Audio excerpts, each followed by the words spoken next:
Hello, everyone. Now, I would like to share the activity that I just organized a few weeks ago, which is Museum of STAIR.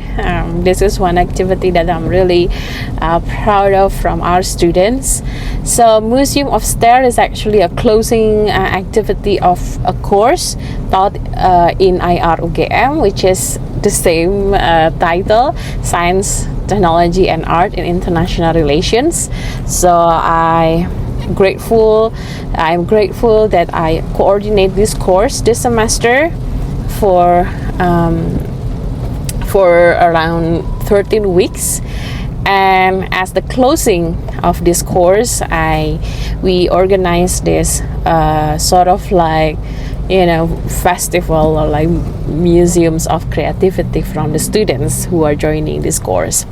So, well, at the beginning, I'm just going to share a little bit on our syllabus. What do we learn from this? Is that from this course is that we are attempting to, see the IR, International Relations Studies, from the perspective of STS as well as from the aesthetic in IR. And we have very much influence by the ISA STAIR sections, who have been very generous in sharing their materials, reading materials as well as teaching materials, and it helps me to organize the syllabus of this course. So for the activity, I'm a bit of I'm tending to much more interactive in our class. I tend to minimize a lot of like lectures in the class and much more engaging activities. So the way we conduct our course is that first we start with like reading clubs. So we share some chapters that students need to read before the class, and then we discuss it during the class in form of like small group discussion. So it's like a reading clubs. And then second, we have the studio session, which I think this is also a moment where I enjoy so much, because it allows us to think creatively in organizing class. The idea is I want students also to enjoy the classroom or enjoy learning outside the classroom. So we're thinking of doing the studio session outside the class. And we brought this, some interesting topics like engaging the non-human actor, which very much influenced from Latour's work on actor network theories, as well as working on the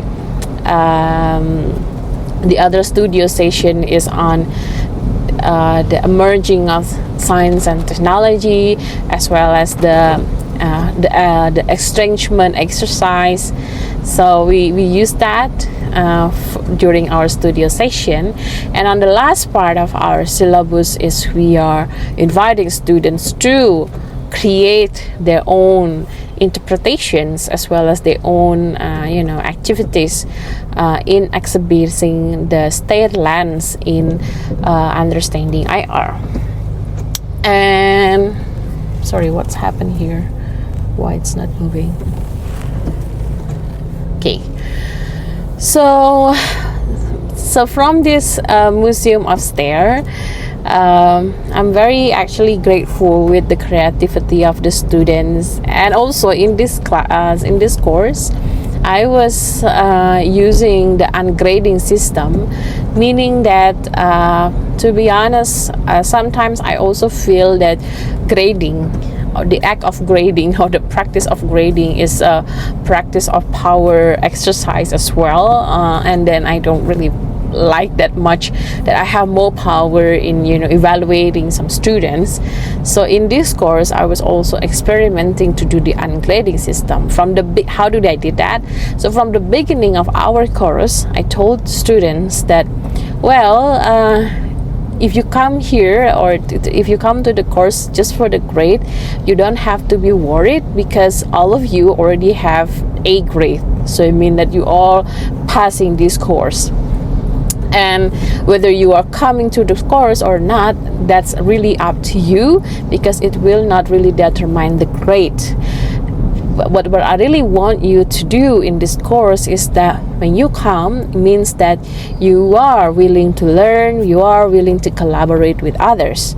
So turns out I'm really happy from this course. And also this course taught on Friday afternoon. So here Friday afternoon, most class are taught from Monday to Thursday. So the course in Friday afternoon is like a nightmare for students, because it's like already close to their weekend, and it's mostly also the end of the week. So sort of a filter of not liking the course in the Friday afternoon. But this course was taught in the Friday afternoon, and it turns out I'm very happy that each week's most of students still came to the course, even though they know they don't have to be worried about the grade, and this is also the end of the week.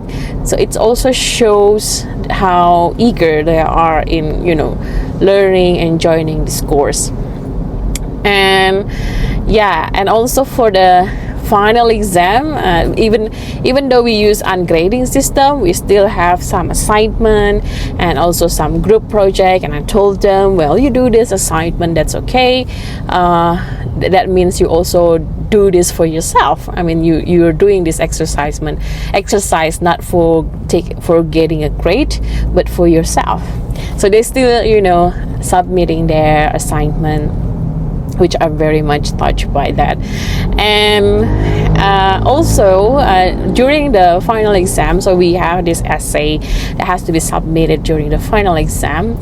And this is the first time I experience it, not in other course that I taught, is that some students even have their early submission for this final exam, which I think I found it very rarely happens in other course, because most students tend to choose submitting their assignment during the deadline, or in the deadline, like nearly the deadline. So I'm very grateful that students who are also participating in this course felt that they have a willingness to learn together and collaborate together with the STAIRs.